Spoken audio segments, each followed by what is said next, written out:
Hello, I'm Andy Agathangelo, the founder of the Transparency Task Force. We are a large and international organization that is dedicated to helping to reform the financial services sector. Our mission is to promote ongoing reform of the sector so that it serves society better. We have many projects on the go at the moment. The most exciting one is in relation to Violation Tracker, a wonderful US-based database that we stumbled across when we were doing some research for our book. And having learned a bit about Violation Tracker, the more we learned, the more we liked. We reached out to the people that run Violation Tracker, and we've had numerous extremely positive conversations about an idea, which is to make sure that Violation Tracker is not just available to the people in the US, but is also available to people in the UK too. And with that in mind, what we've organized today is a short video demonstration of the people behind Violation Tracker, what it is, what it does, and why the UK desperately needs it. So with that in mind, I'm now going to be passing over to the founder and executive director of Good Jobs First, Greg Leroy. Greg, over to you. Thank you. Thank you very much, and so excited to get to know more people in the UK and talk about Violation Tracker being replicated there. So Good Jobs First is a nonprofit organization based in Washington, D.C. We're 22 years old. We focus on both corporate and government accountability in economic development and in corporate accountability generally. And our most heavily trafficked tool is Violation Tracker, which we launched 5 years ago this month in the fall of 2015. The database began mostly as a compilation of environmental and occupational safety and health records, about 100,000 of them, but it's much bigger than that now, spanning more than 250 different federal and state sources. It has a very large global user base. In fact, the traffic volumes have ballooned to the point where it's now experiencing more than 2 million page views per month. To the extent we can identify the users, they are literally all over the map. That is, both geographically and ideologically. They are journalists and academics and NGOs and labor unions and environmentalists and corporations of many different stripes, manufacturers, banks, law firms, accountancy firms, environmental, social governance or ESG-oriented investment advisors, reputation defense firms, location consulting firms, banks and insurance companies. Obviously, many of the companies that are the targets of the data collections themselves, comparing notes to each other, using it as a vetting tool, using it, frankly, as a reputation defense tool, we think. More than 150 academics around the world are using this data under pursuant to non-commercial use agreements that we've signed with them, not just in America, but in 13 other countries, including Hong Kong and the UK, Netherlands, Germany, Australia, Canada, Austria, South Korea, and France. Finally, Violation Tracker is now cross-linked to a new database we've created recently to cover the American law passed to help stimulate the economy because of the pandemic-induced recession. It's called COVID Stimulus Watch, and in that we actually link the track records, the regulatory track records of companies that are getting the new federal aid under the COVID CARES Act here in the States to their regulatory histories. So without any further ado, let me introduce the mastermind of Violation Tracker, our research director, Phil Matera. Thanks, Greg. So I'm going to give a quick overview of what's in the US Violation Tracker. And in this database, we're doing basically three things. We're collecting data on resolved cases from a wide variety of agencies and assembling it all in one place so that it can be searched at once. We're linking these individual, the companies named in these individual cases to their parent companies, and then we aggregate the information so that you can see the violations that have occurred throughout a large company's various operations across its units, divisions, and subsidiaries.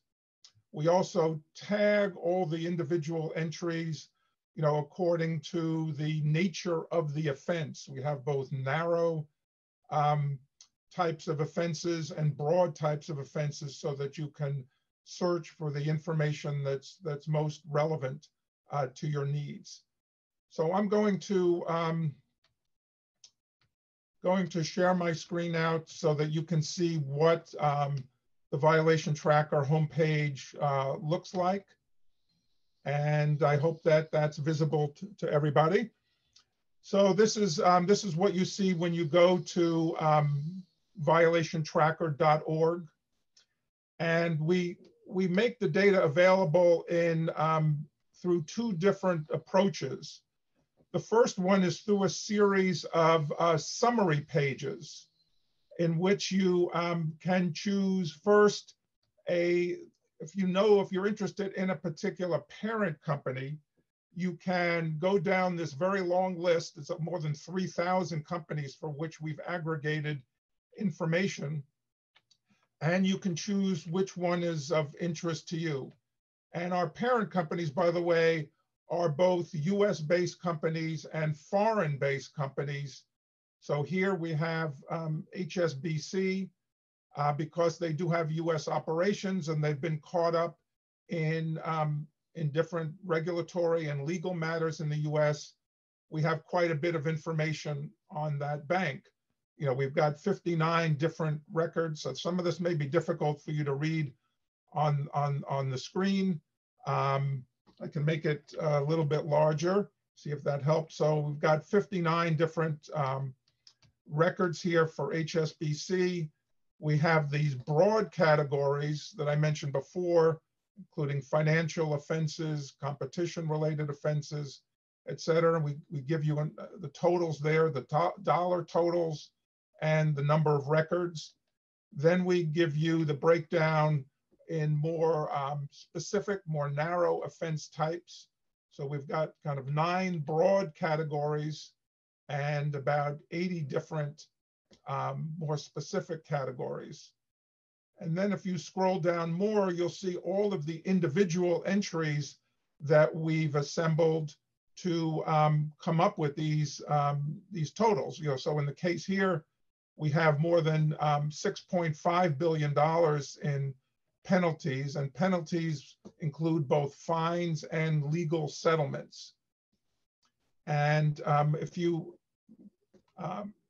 each of these here are links back to an individual page where we give the detail on this particular matter. So if we choose one of these here, if you scroll down, it gives you a description of the case. It tells you where the case was brought, other relevant detail, and most importantly, a link back to the original data source, which here is a press release from the US Justice Department explaining the resolution of that case. So all of our entries are sourced back to an official document, either an individual document of that sort, or to an agency report, or sometimes a larger agency database. If we go back to the homepage, we have similar summary pages by industry. You could pick which industry you might be interested in for those various offense groups, both the broad and the narrow ones. We have summary pages for all the individual agencies, both federal and the state and the local ones, and summary pages for the different countries or US states where the parent company is headquartered. In addition to these summary pages, if you scroll down to what we call our option 2, you can basically do a custom, create a custom search using a variety of variables, including the company name, but you could even do it without the company name. And you can combine it with information of various kinds to zero in on the search you want. For example, you can distinguish between what we call agency actions, which are cases brought by regulatory agencies or our Justice Department, as opposed to private litigation. And we're still building this part of the website. These are what we call class action lawsuits, where groups of individuals go to court against a company for some misconduct that affects large numbers of people, and we treat those settlements as a form of penalty. You can do a search by the penalty amount.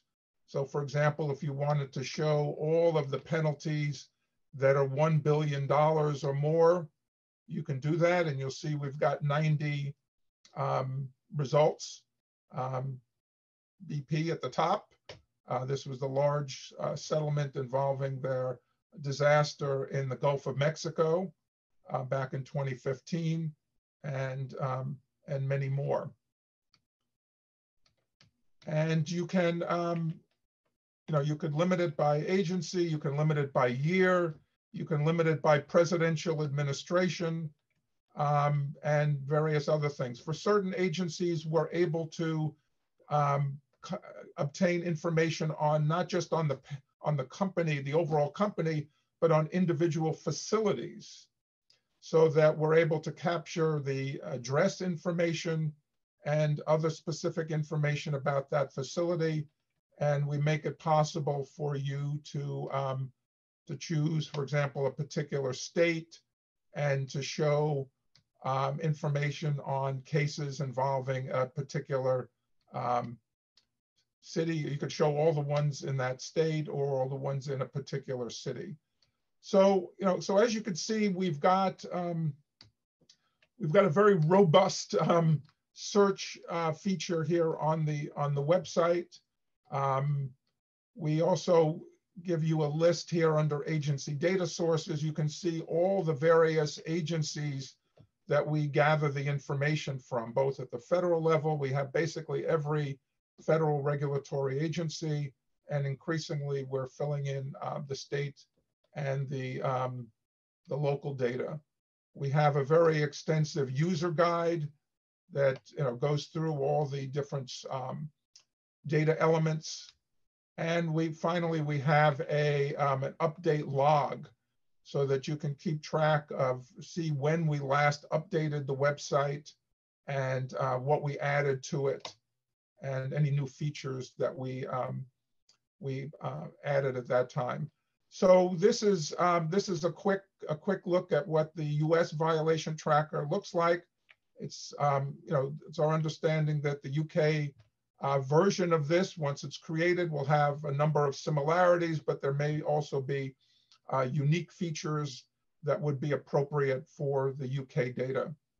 And speaking of the UK data, I'll now turn things over to Anish Raghunandan, who's on the faculty at the London School of Economics and who's done a lot of work with this kind of data, and has begun the process of collecting the UK data.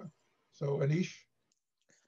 Thanks, Phil. And just to kind of reintroduce myself, my name is Anish Raghunandan. I am an assistant professor in the accounting department at the LSE. And I've been working extensively with Good Jobs First and with their data for the last 5 years since I was in grad school. And so as part of this, I've been a heavy user of Violation Tracker US, and I've got some work on wage theft, on how non-financial misconduct relates to financial misconduct. And one thing that I thought was kind of an obvious extension was to figure out how companies misbehave across borders. And so to try to do that, we thought it would be good to build out Violation Tracker for other countries. And I thought maybe the UK would be a good start because I live and work here. And so as Phil alluded to, I've done some work along with a couple of LSE graduate students over the summer in building out kind of the data that would underline version 1 of Violation Tracker UK. And as Phil alluded to, this will be as similar to Violation Tracker US as can be in terms of the types of data we collect, the scope of coverage, the types of violations, the types of underlying misconduct, but it will be tailored to the UK setting somewhat. And I thought I would kind of share my screen just to give you a sense of what we have and where we're going in the short term, and then where we also hope to go in the longer term as well. And so we've been collecting what you might think of as the UK analogs to a number of large US federal agencies. So for example, we've already got and could make available in spreadsheet form pretty comprehensive data on environmental malfeasance in the UK. Or similarly, we've collected data on wage theft in the UK. These are kind of observations published by HMRC about 4 times a year in kind of list format.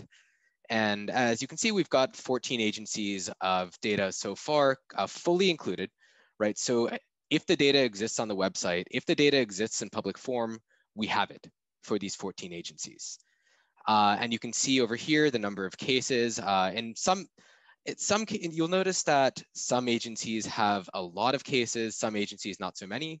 This is more. This reflects more the enforcement philosophy of these agencies, where some agencies rely on kind of this high fine, low frequency approach, as is the case, for example, for most forms of financial enforcement. Other agencies rely on this kind of high frequency, low fine approach, as you'll notice for example, the Health and Safety Executive, which deals with workplace safety in the UK.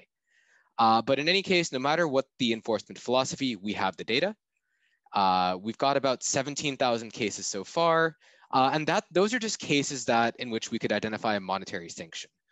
One feature of the UK that is distinct from the US and that we have begun to capture is the use of zero monetary penalty sanctions, and the UK government's reliance on these.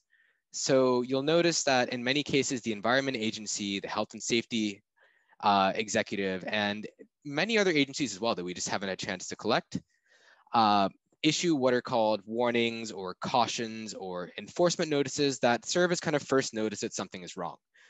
And in many cases, these are extremely useful, and these aren't a thing that exists in the US for the most part, but these are useful because they can help you almost predict when a violation might later occur, right? So these are typically not super serious offenses, but they help you understand when companies are going down the path to recidivism.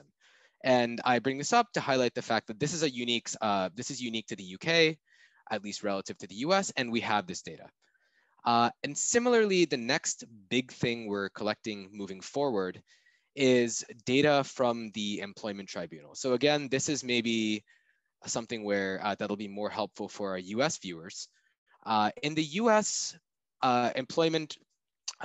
resolving employment disputes typically goes through one of 2 routes, or one of 3 routes. The first is you can file a complaint with the relevant regulator. That could be the Occupational Safety and Health Administration, could be the Wage and Hour Division, could be someone else. The second is you get enough people to agree that they've been wronged and you take it to court, right? That's typically called a class action. The third and most common, unfortunately, is one that's called arbitration, where when you signed your contract to work for the company, you agreed that if there were any disputes, you would go to a private mediator. Now, the problem with arbitration is that we on the outside have no idea who's been to arbitration and for how much. Arbitration settlements are confidential. The nice thing about the UK is that arbitration historically hasn't been such a big deal. And instead, we have something called the Employment Tribunal. And I'd like to highlight this because this is the most comprehensive source of data on which workers and which companies seem to be causing harm to their workers. So for example, we can get data on cases of unfair dismissal, workplace discrimination, anything that would fall under any sort of misconduct committed by employers towards their employees, we can get data on. And we have that in the UK, and that is publicly available. And so our next step is to kind of bring that in and to get a really clear picture of, hey, which companies are treating their employees fairly and which ones aren't. And we've got that data for the past 3 years. And one thing we'd like to actually build out that's going to take a lot of time and effort, and that we hope we can do, is to actually go down to, at some point, Bury St. Edmunds, where older records live in paper form in a court. And so as far as next steps go, we'd like to be able to show you, the end user of Violation Tracker UK, and hopefully not in the too distant future, a really comprehensive picture of who are the good employers, which employers treat their employees fairly, and how might that influence things like ESG investments, or who do you work for, right? And so we're hoping that this will kind of be useful to a broad set of stakeholders. And so that's it for me, and I think I'll pass it back to Andy to kind of tie this all together and wrap up, and I ought to stop sharing my screen. Thank you very much indeed, Anish. That was a great insight, Anish, Greg, Phil, on the workings of Violation Tracker. I guess it falls upon me just to kind of bring things to a conclusion. We, within the Transparency Task Force, think of Violation Tracker as a transparency machine. We love it. We think it shines a big, bright light on issues that need to be lit up. It helps people to understand what's really happening in the marketplace. It helps to differentiate between those organizations with a very good, clean, regulatory enforcement track record, and unfortunately those that don't have that kind of track record. And we are particularly keen to understand those organizations that, despite the fact that they are caught doing wrong, are fined for doing wrong, carry on doing it. This speaks to some kind of cultural issue within the organization that needs to change. We're all about trying to drive positive, progressive, and purposeful change in the marketplace. And with Violation Tracker, we know that the UK can speed up the rate at which it becomes a bastion of open, clean, competitive, free marketplaces where consumers and corporates alike can all be playing on a fair, level, and clean playing field. So the message is very simple.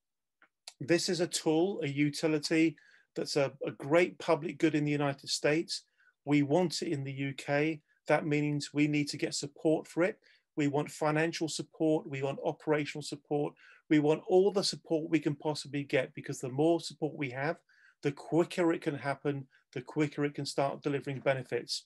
So policymakers, politicians, regulators, pension funds, governance professionals, the long list of people types that Greg spoke about earlier, we're all on the same side. We all want Violation Tracker to happen. We can all make it happen with the correct support and a team approach that's going to be necessary to make this occur. Let's make it happen. Greg, thank you. Anish, thank you. And Phil, thank you very much indeed. That's pretty much our message. The action point is very simple. If you haven't already got our 2-page summary document, reach out for it. If you have, let's fix up a phone call. Let's have a conversation, and let's figure out the best way for you to support this public good that the UK most desperately needs. Thank you very much.